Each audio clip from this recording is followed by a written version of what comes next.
Gumising kasama ang mga bagong-bagong mga balita. Gumising kasama ang mga bagong-bagong impormasyon. Hahataw na, aarangkada na. Kaya tayo na. Dahil buhay na ang mga dugo ng mga taong maagang gumising. Isisigaw na ang sigaw ng sambayanan.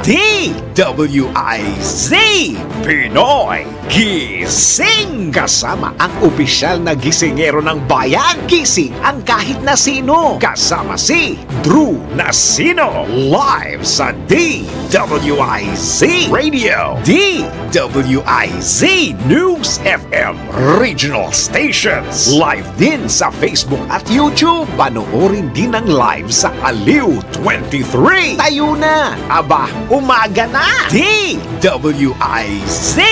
Pinoy Gising. Pinoy Gising. Sa magandang morning, Luzon, Visayas, Mindanao, Mega Manila at sa buong bansa at sa buong mundo ngayon pong araw na ito ng Lunes. Ngayon po ay unang Lunes sa buwan ng Marso 4 na 2024. Silipin na po natin ang mga nabubulabog at mga nanggigising na headline. Pinoy Gising. Panibagong dagdag bawas sa presyo ng mga produktong petrolyo as usual, arangkada na bukas. Presyo ng GG, galunggong, bumaba na. Pangulong Ferdinand Marcos Jr. balik Australia na para sa ASEAN Summit. Panukalang economic tsatsya posibleng mabasura sa Senado.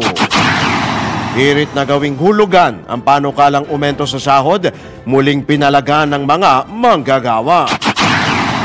Matapos ang panibagong insidente ng blackout sa Panay Island, publiko pinagtitipid sa kuryente. At sa gitna ng agawan sa teritoryo Makati Park and Garden, ipinasara ng Taguig LGU. Kasama ang opisyal na gisingero ng bayan. Gising ang kahit na sino. Kasama si Drew Nasino. DWIZ Pinoy Gising. Pinoy Gising. That's right. Sa oras nga po na 3 sandali makalipas ang ika-4 na ng morning. Ngayon po nga Marso 4. Drew Nasino po niyo makakasama hanggang alas 5 po tayo. Pinoy Gising.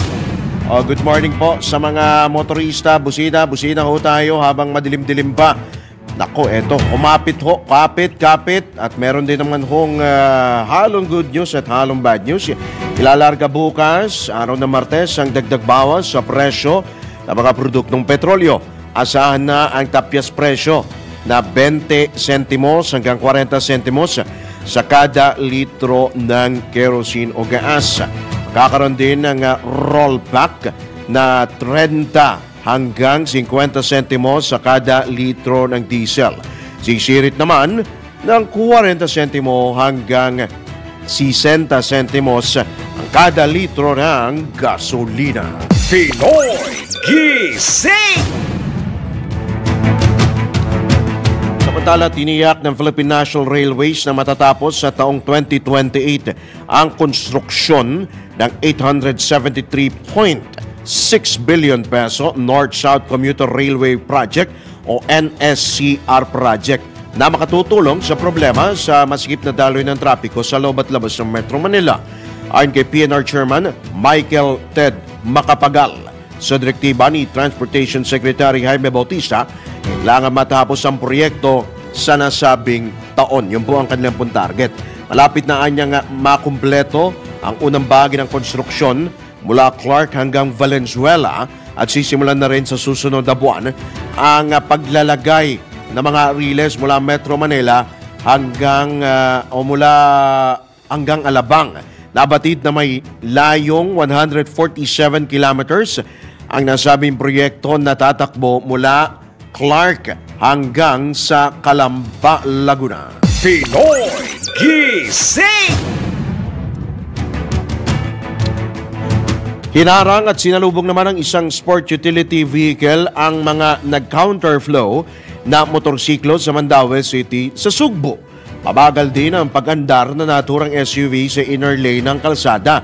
Kaugnay nito, aminado ang Mandaue Traffic Enforcement Agency na delikado ang ginawa ng driver nagbabanggit na sasakyan. Pero kanilang binigyang diin na walang nilabag na batas trapiko ang nagmamaneho o yung SUV driver.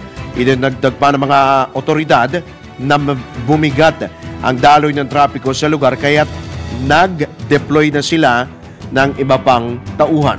Pinoy Gising! Sa iba pang tampok na balita, sumadsad ang retail price ng galunggong o Gigi sa 50 pesos kada kilo. Good news ho ito. Ito ang inanunsyo ng Bureau of Fisheries and Aquatic Resources sa gitna nga po ng rurok ng fishing season. Ayon kay BFAR spokesman Nazario Briguera, pinapayagan na ang mga commercial fishing vessel na magsagawa ng operasyon sa Visayan Sea, Zamboanga Peninsula, maging sa Palawan, kasunod na rin ang pagtatapos ng closed fishing season noong Pebrero 15. Inaasahan niya magkakaroon na ng paggalaw sa retail price ng isda pagpasok ng Semana Santa dahil maraming Katoliko ang hindi kukonsumo ng karne. Pinoy Gising! Speaking of karne, inaasahan magmamahal ang presyo ng baboy sa Cebu City sa mga susunod na araw. Ito'y sa gitna nga ng epekto ng African Swine Fever sa Central Visayas. Ayon sa Department of Veterinary Medicine and Fisheries ng Cebu, tanging ang lalawigan ng Bohol na lamang ang maaring magpasok ng baboy sa lungsod. Idinagdag pa ng ahensya na naapektuhan din ang supply ng baboy sa Cebu matapos payagan ang Bohol na magpadala ng karne sa Western Visayas. Napag-alaman din ng kagawaran na magtataas ng presyo mga suppliers sa Bohol ng 5 piso kada kilo ng baboy sa susunod na linggo. Pinoy Gising!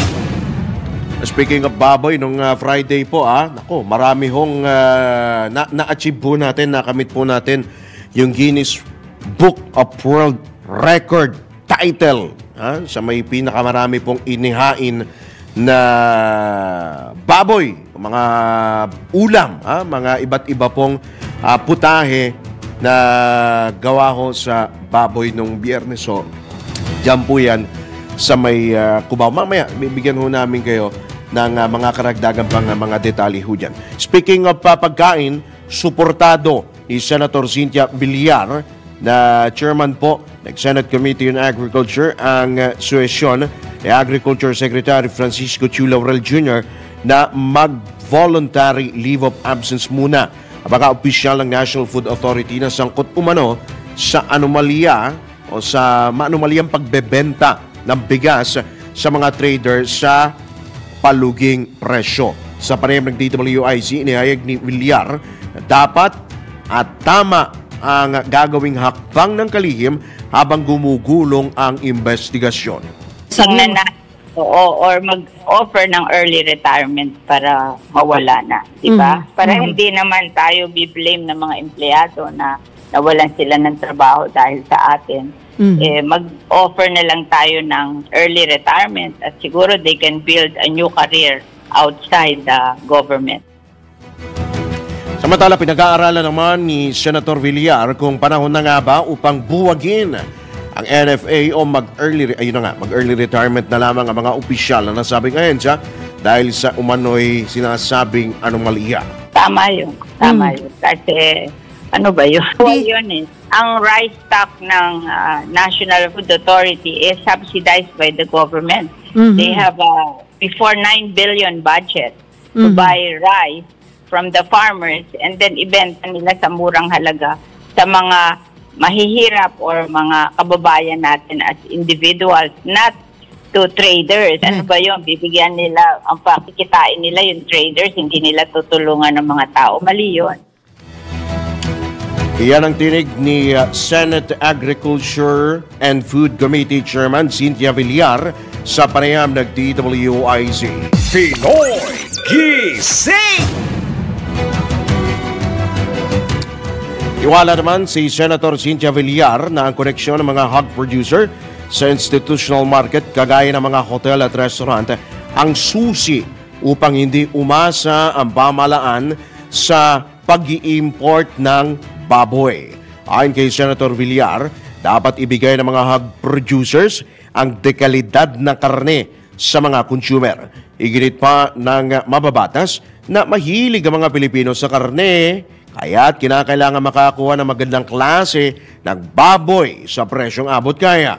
Batay sa datos ng Philippine Statistics Authority, ang Calabarzon, Central Luzon, Northern Mindanao, Central Visayas, Davao at Zamboanga Peninsula regions ang may pinakamataas na produksyon ng baboy sa bansa. Gayunman, isa pa rin ang Pilipinas sa may kinakaharap na hamon sa industriya o sa hog industry dahil sa African swine fever. Pinoy Gising! Sa oras sa 11 sandali makalipas ang ika-4 na nag-morning, inatasan naman ni Agriculture Secretary Kiko Laurel, sina NFA Administrator Rodrigo Bioco at Assistant Administrator for Operations Lemuel Pagayunan na ito na nga yung karugtong ko kanina, na mag-leave na muna sa trabaho, mag-leave of absence. Sabay nga ng gumugulong na investigasyon hinggil sa umano'y pagbebenta ng NFA rice sa ilang piling traders ng bigas sa paluging presyo. Ayon kay Secretary Laurel, paraan ito upang matiyak ang pagiging patas sa pagsisiyasat mula sa magkabilang panig. Sa ngayon, inabisuhan na niya si Executive Secretary Lucas Bersamin sa nagpapatuloy na internal investigation. Pinoy Gising! Sa iba pa rin tampok na balita, bumalik na sa Australia. Balik na po kasi mayroon pa akong nagkaroon po ng prior meeting, visit si Pangulong Marcos diyan po sa Australia. At dumating na nga po, nakabalik na si Pangulong Marcos sa Australia kasama si First Lady Liza Araneta Marcos at ilang miyembro ng kanyang gabinete. Ang nasabing pagbisita ni PBBM sa Melbourne ay bahagi ng partisipasyon sa ASEAN-Australia Special Summit simula ngayong araw, magtatagal hanggang Marso 6. Nabatid na haharap ang Pangulo sa Filipino community maging sa mga negosyante upang hikayatin ng mga ito na mamuhunan sa Pilipinas. Matatandang bumisita rin si PBBM sa nasabing bansa para sa isang araw na state visit sa Canberra noong Pebrero 28 hanggang 29 noong isang linggo po yan. Pinoy Gising! Samantala, hinikayat ni Interior Secretary Benhur Abalos ang mga local government unit na magtulungan. Ayon kay Secretary Abalos, sa pamamagitan nito ay makakamit ang sustainable community development at maisasakatuparan ang tunay na bagong Pilipinas. Ginawa ng kalihim ang pahayag sa katatapos lamang na General Assembly ng League of Municipalities of the Philippines. Layunin nito na mapabilis ang implementasyon ng 17 Sustainable Development Goals ng United Nations sa local level. Pinoy Gising! Sa iba pa ring balita, umabot na sa 14.7 trillion pesos ang utang ng Pilipinas sa pagtatapos ng Enero. Batay sa datos ng Bureau of Treasury, tumaas ng 1.19% o 173.9 billion pesos ang utang ng bansa kumpara sa 14.6 trillion pesos na naitala sa pagtatapos ng 2023. Mas mataas din ito ng 7.97% o 1.091 trillion pesos kumpara sa 13.6 trillion pesos noong Enero ng nakalipas naman na taon. Gayunman, bumaba ng 2.1 billion pesos o 1.4% ang gross borrowings o inutang ng bansa sa pagitan ng Enero hanggang Disyembre. Kumpara ito sa 2.1 trillion pesos na naitala sa kaparehong panahon noong 2022. Ipinalawanag ng ahensya na ito'y dahil bumaba ang inuutang ng mga bangko sa Pilipinas. Pinoy Gising! Sa isyu naman po ng Tsa-Tsa, posibleng maging 8 ang bilang ng mga senador na boboto laban sa resolution of both houses number 6 na layuning amyenda ng ilang economic provisions ng 1987 Constitution. Sa panayam ng DWIZ, binigyang diin ni Senador Coco Pimentel na dapat makakuha ng 3/4 na boto upang maaprubahan ang economic tsa-tsa. Kaugnay nito, pinangalanan naman ng senador ang ilan pang kontra sa pag-amyenda sa saligang batas. Sa ngayon, baka 8. Kung let us say mabawas-bawasan, di pang 7. But at any rate, sa RBH 6 na pending ngayon sa Senado, nasa parehong side kami ni Senator Cynthia Villar. Kami ni Deputy Minority Leader Risa Ontiveros. So siguro 3 na kami. Siguro si Mark Villar susunod naman kay Senator Cynthia Villar. So 4 na po yun. Kalahati na ng 8 yun. Ibinunto naman ni Senador Pimentel na maraming problema ang bansa na dapat unahin o kaya't hindi pa napapanahon na isulong ang nasabing panukala. BH6 na pending ngayon sa Senado, nasa parehong side kami ni Senator Cynthia Villar. Kami ni Deputy Minority Leader Risa Ontiveros. So siguro 3 na kami. Siguro si Mark Villar susunod naman kay Senator Cynthia Villar. Panahon ngayon, maraming problema ang mundo, hindi lang maraming problema ang bansa, maraming problema ang mundo. Ngayon gusto natin i-distract natin ang sarili natin sa issue na ito. Kaya ang sagot ko diyan, wag na muna, tama na ang gulo. Yan po ang tinig ni Senator Coco Pimentel sa panayam ng DWIZ. Pinoy Gising! Sa oras sa 17 sandali makalipas ang ika-4 na ng morning, tanggap po tayo ng ilang mga pag-uulat mula sa labas ng himpilan. DWIZ Patrol Report. Update po, live and direct mula po sa Melbourne, Down Under, Australia. Kaugnay sa ASEAN-Australia Special Summit na dadalawan po ni PBBM. Detalye buhat kay Patrol 13 Gilbert Perez. Nakatagda ng umarangkada ngayong araw ang ASEAN-Australia Special Summit dito sa Melbourne, Australia, kung saan lalahok dito si Pangulong Ferdinand Marcos Jr. Sa nasabing event, inasahang susuportahan ni PBBM ang pagpapatibay ng kooperasyon sa pagitan ng ASEAN at Australia sa mga mahalagang usapin gaya ng pagpapatupad ng international law sa West Philippine Sea o WPS. Una nang sinabi ni PBBM sa kanyang departure statement na magkakaroon daw siya ng bilateral meetings kasama mga lider ng Cambodia at New Zealand. Inasa may pagpulong din si PBBM kasama mga business leaders at magbibigay ng mensahe sa Lowey Institute. May pagkita rin ang Pangulo kasama ang Philippine delegation sa Filipino community. Matatandang kahapon ay dumating dito sa Melbourne si PBBM kung saan mainit siyang sinalubong ng mga Australian government officials sa airport kasama si First Lady Liza Arneta Marcos at ang buong delegasyon ng Pilipinas sa Special Summit. Mula rito sa Melbourne, Patrol 13, Gilbert Perez nagbabalita ng tama, naglilingkod ng tama. Kapag may bagong balita, naka-on air, agad-agad, DWIZ Patrol Report. Maraming salamat si Patrol 13 Gilbert Perez, live and direct mula po sa Land Down Under, Melbourne, Australia. Tayo naman po ay magtungo sa ilang mga balita mula sa probinsya. Ronda Probinsya. Sunog sumiklab sa Cagayan de Oro City, isang bata. Nako, napakasaklap pong balita. Patay. Detalye hatid ni G. Apiat. Sinalubong ng nakakalungkot na balita ang pagunitaan ng Fire Prevention Month ng Bureau of Fire Protection Cagayan de Oro City ngayong taon. Ito pagkatapos kumitil na isang mahigit 1 taong batang lalaki sa sunog sa Sitio Manggahan, Barangay Balulang sa nasabing syudad na ito lamang March 1. Kinilala ng kapitan ng barangay na si Edwin Mikabani ang biktima na si Carl Anthony Corpus na nasama ng nilamon ng apoy ang 20 bahay sa nasabing barangay. Ayon kay Mikabani, Base sa inisyal na investigasyon, kalalabas lamang ng bahay ng ina ng bata nang biglang nagkasunog at nakulong ang bata sa loob ng bahay. Nailigtas sanang nang tiyuhin ang bata, subalit na bitiwan na ito na biglang nahulog sa kanyang harapan ang isang nagbabagang trapal kaya hindi na ito nailigtas.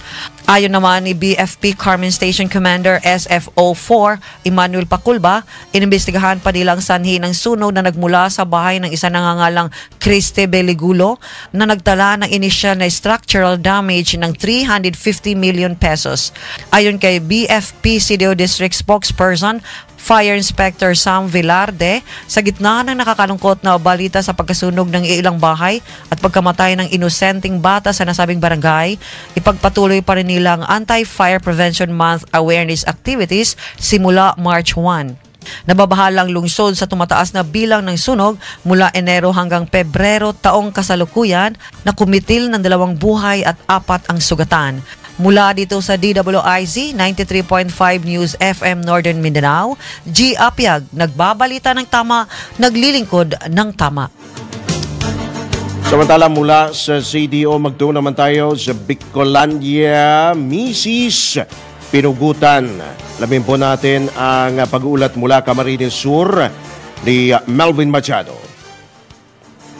Manoy ng sa Hawaii lupa, kalunos-lunos ang sinapit ng isang misis na si alias Becky, magsasaka, residente ng Zone 6, Barangay Matakla, Goa, Camarines Sur, matapos pugutan ng ulo ng suspect na kinilalang si Joselito Panuelos, residente ng Zone 1, Barangay Himaga, Goa, Camarines Sur, bayaw ng biktima.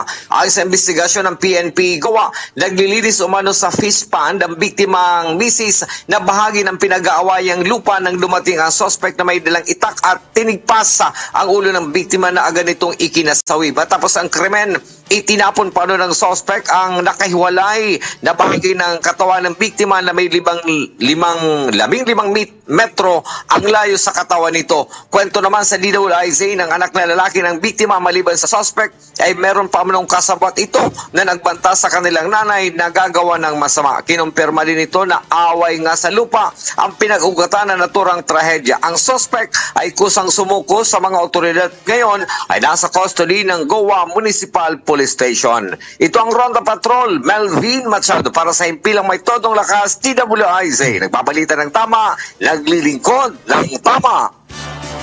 Maraming salamat si Melvin Machado mula dyan sa Bicolandia. Samantala, dako naman tayo sa Iloilo, mahigpit na protocols si pinatutupad po dyan sa Pantalan sa lungsod ng Iloilo. Detalye ay hatid ni Richard Vertuso.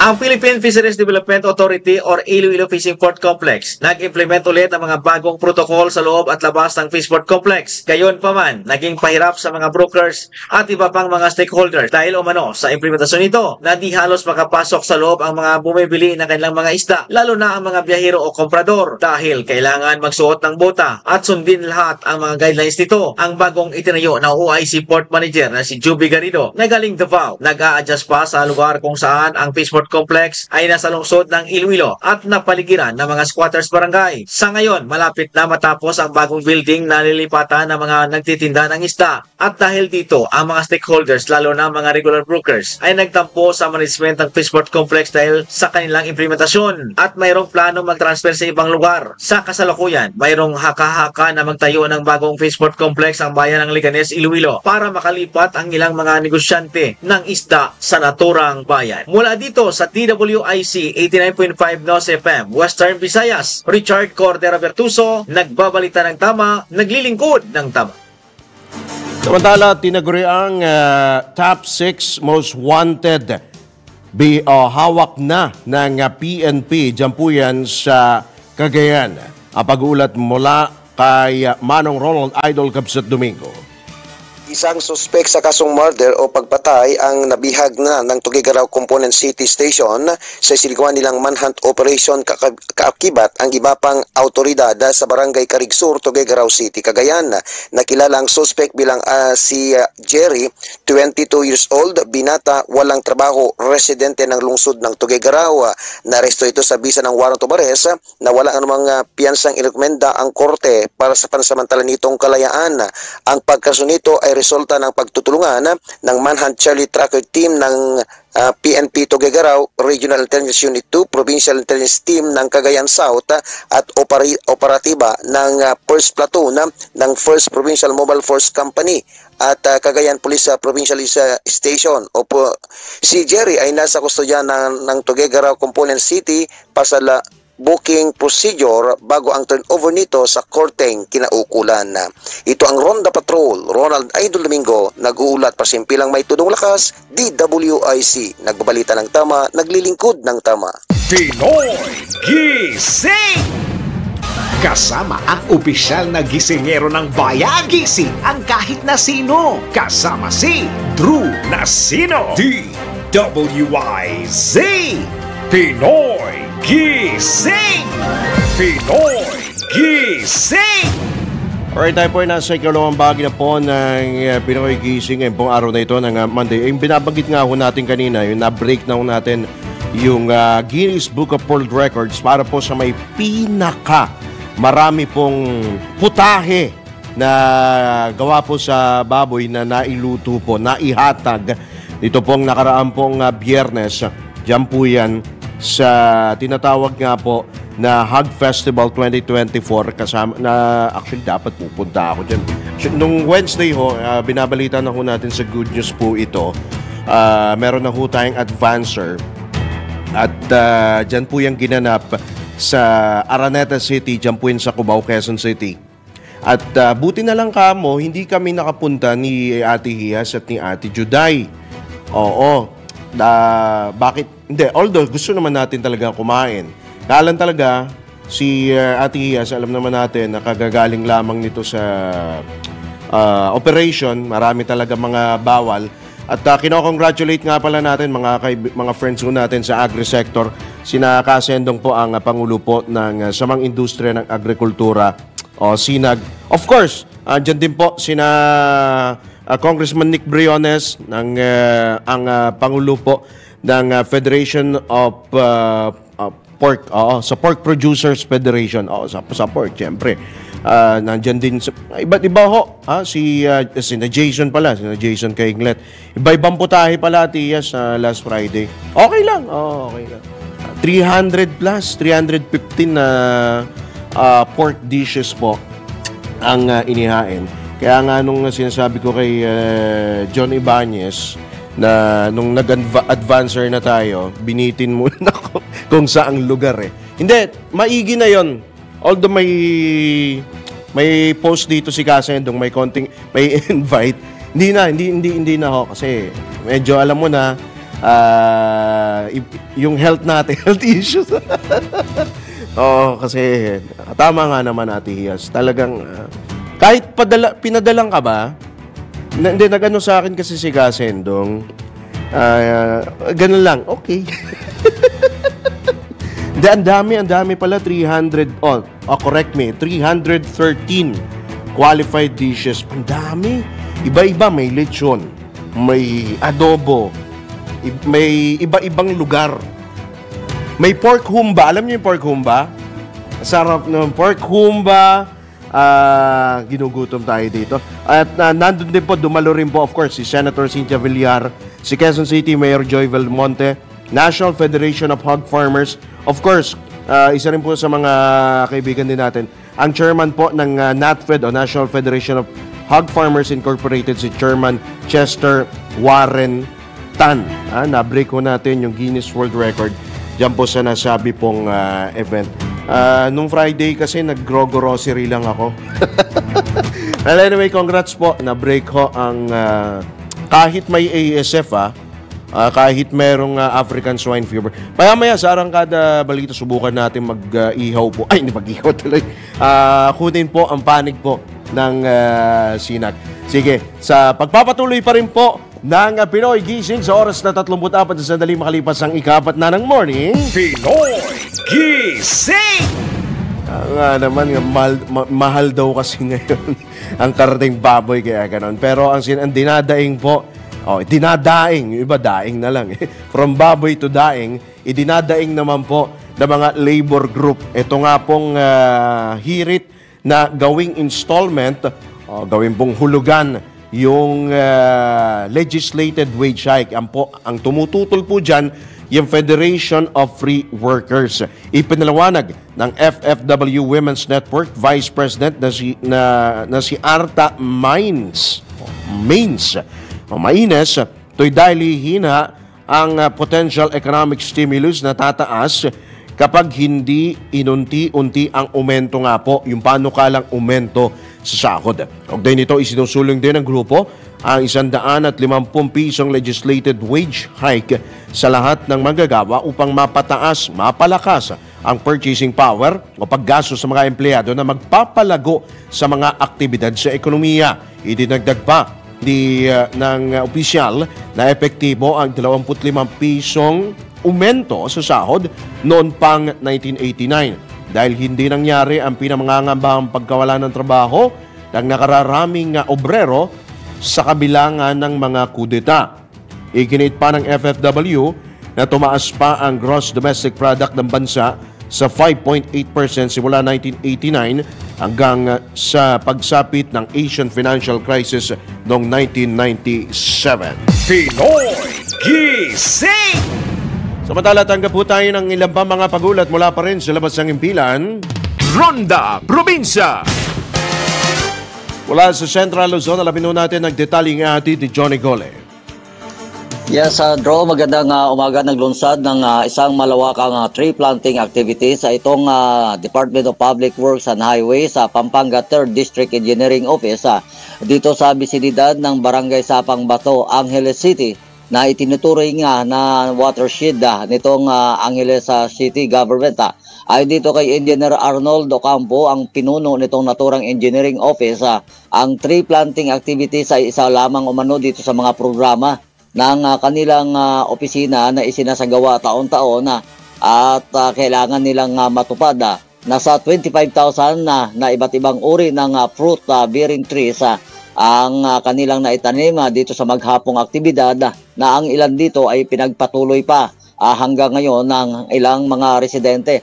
Ayon pa rito kay Ocampo, bukod sa makakatulong ito para sa pagpapalago ng mga kapaligiran dito sa nasabing watershed at protected areas ng siyudad ng Angeles, ay maaari pa itong mapagkakitaan itong mga residente kapag ito'y nagsimula ng mamunga. Itong aktibidad ay nilahukan din ng mga tauhan mula dito sa Angeles City Environment and Natural Resources Office, mga volunteers, barangay officials at itong mga residente mismo dito sa nasabing lugar. Ayon kay Ocampo na meron pa silang mga nakahilirang aktibidad bukod dito sa tree planting activities.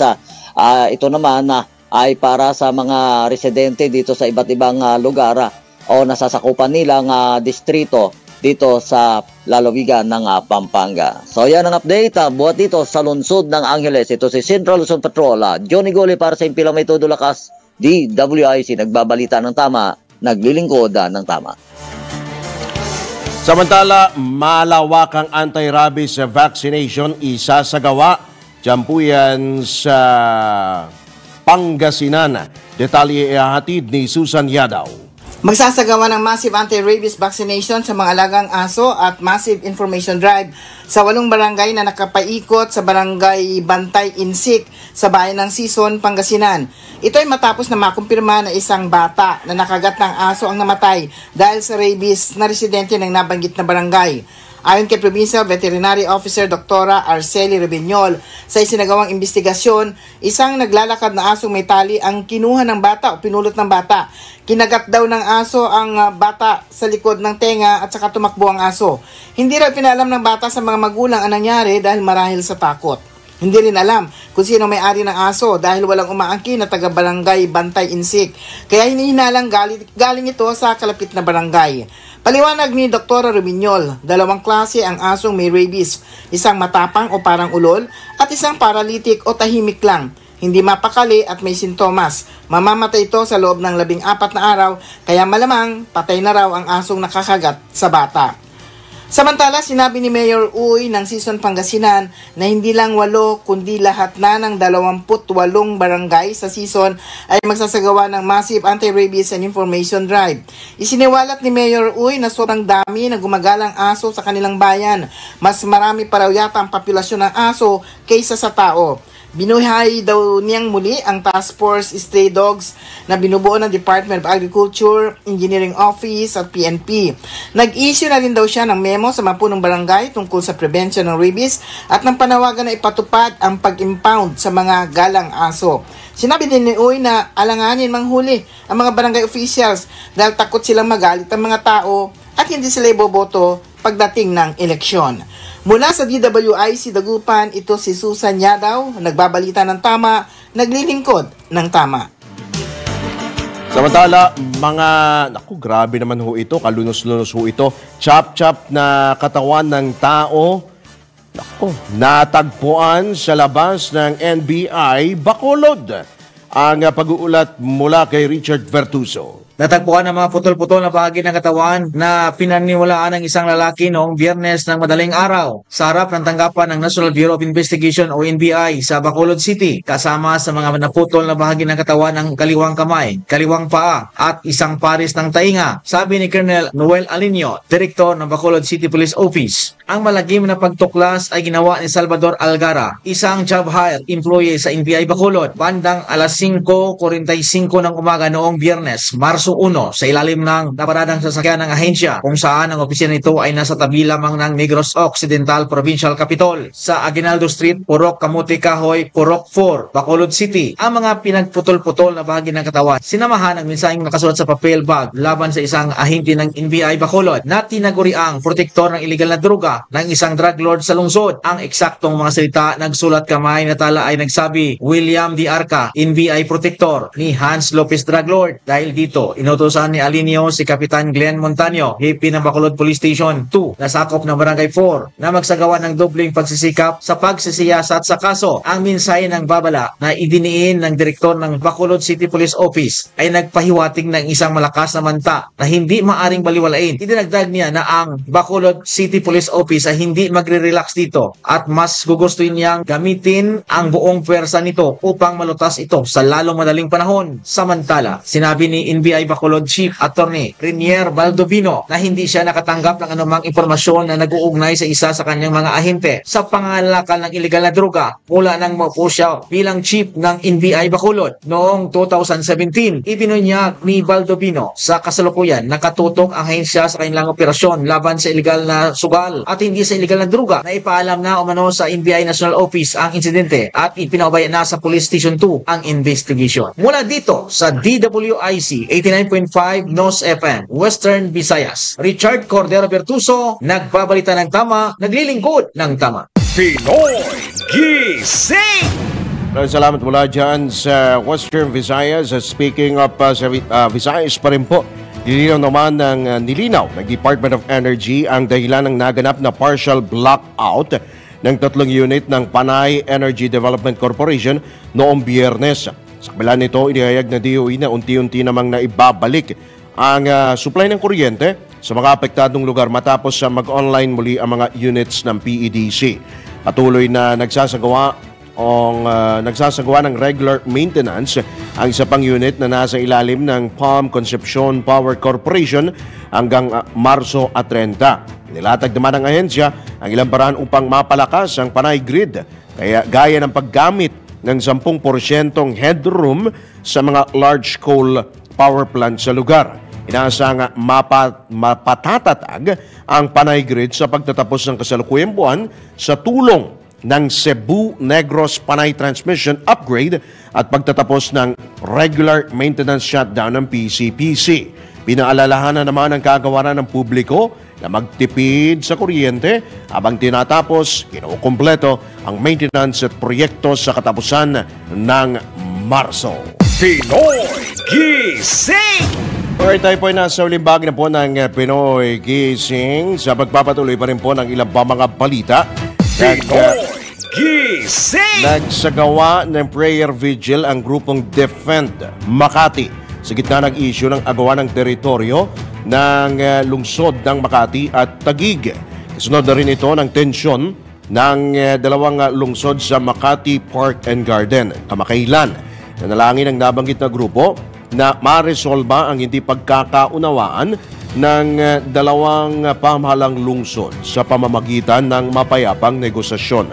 Higit din ng Defend Makati na pagmamay-ari ng kanilang lungsod ang parke at binigyang diin na nakatutulong ito sa mga estudyante dahil doon sila nagsasagawa ng kanilang mga aktibidad. At kaugnay pa rin nga hunyan ay pansamantalang isinarado kahapon ng lokal na pamahalaan ng Taguig ang Makati Park and Garden sa Barangay West Rembo po yan kasi po meron na po desisyon ng Korte Suprema kaugnay po dyan.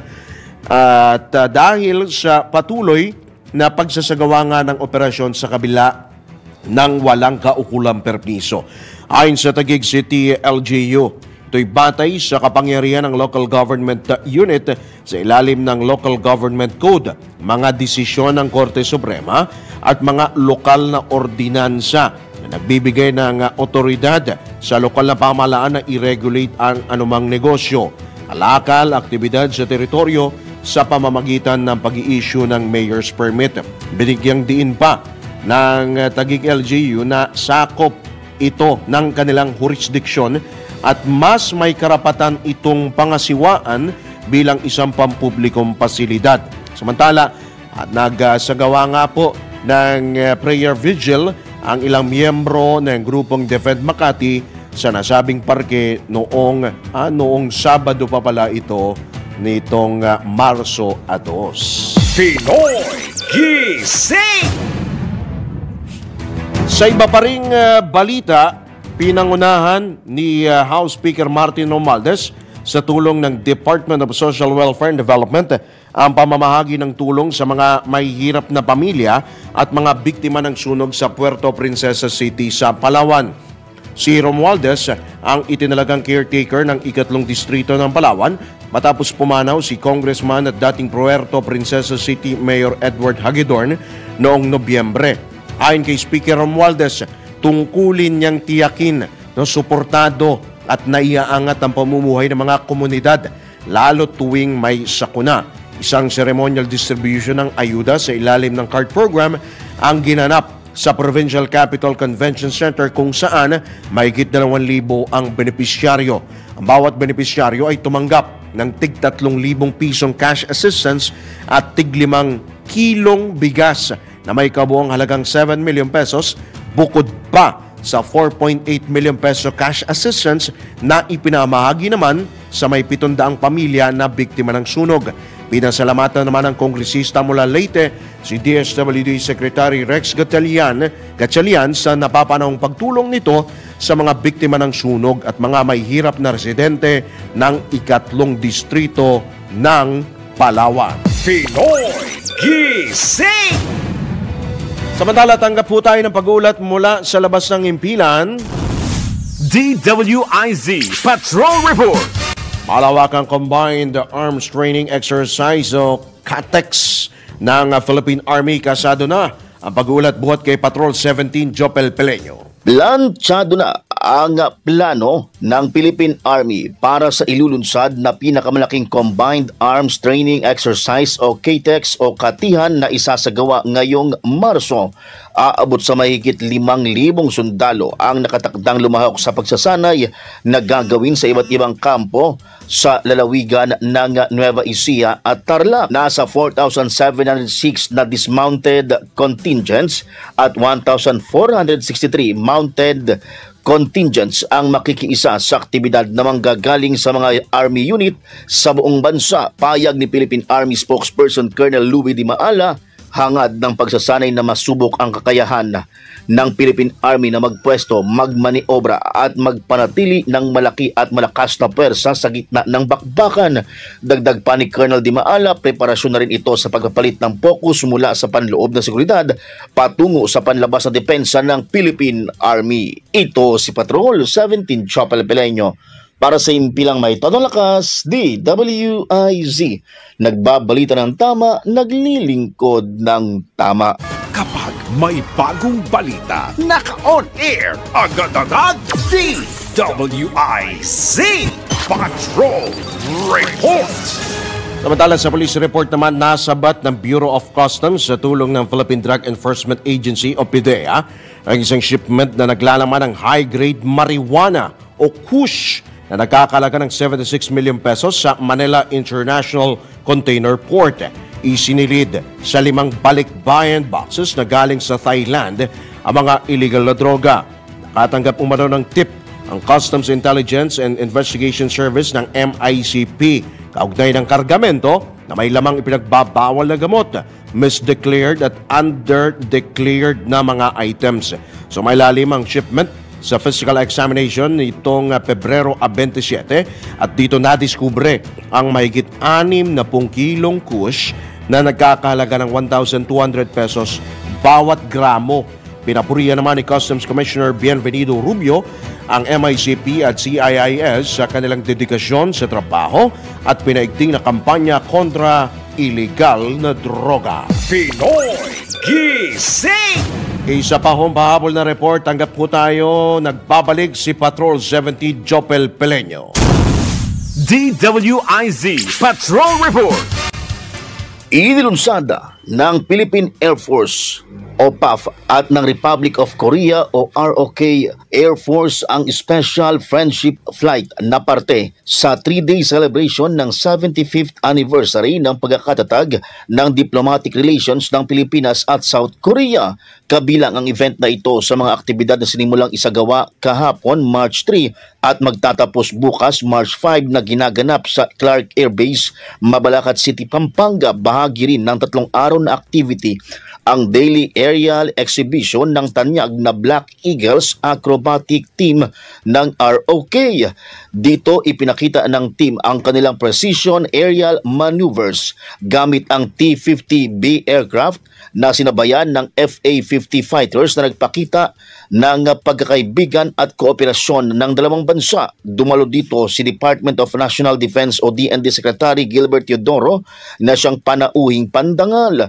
Bubuksan ang event sa publiko simula ngayong araw hanggang bukas. Subalit kailangan lamang na magparehistro sa link na nasa Facebook page ng Philippine Air Force ang sinumang nais makiisa. Ito si Patrol 17 Chapel Peleño para sa impilang may todong lakas. DWIZ nagbabalita ng tama, naglilingkod ng tama. Kapag may bagong balita, naka-on air agad-agad. DWIZ Patrol Report. And with that, tayo po ay pansamantala na nagpapaalam ngayong pong araw na ito ng Monday morning, ngayong pong Marso 4, taon 2024.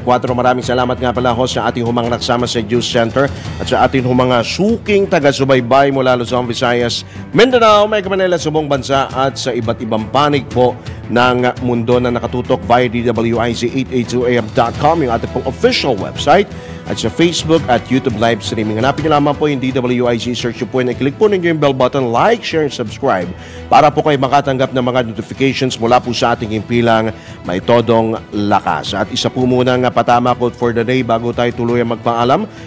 Hindi man natin mabago ang nakaraan mo, baguhin natin ang future mo. Ito ho'y para ho sa lahat. Hindi ho natin kayang baguhin ang nakaraan. Bagkus, kaya naman ho nating baguhin ang atin pong kinabukasan. Ang nakaraan po ang nagsisilbi pong leksyon upang tayo po ay maging matatag sa hinaharap. So yan po ang ating pong patama quote for the day.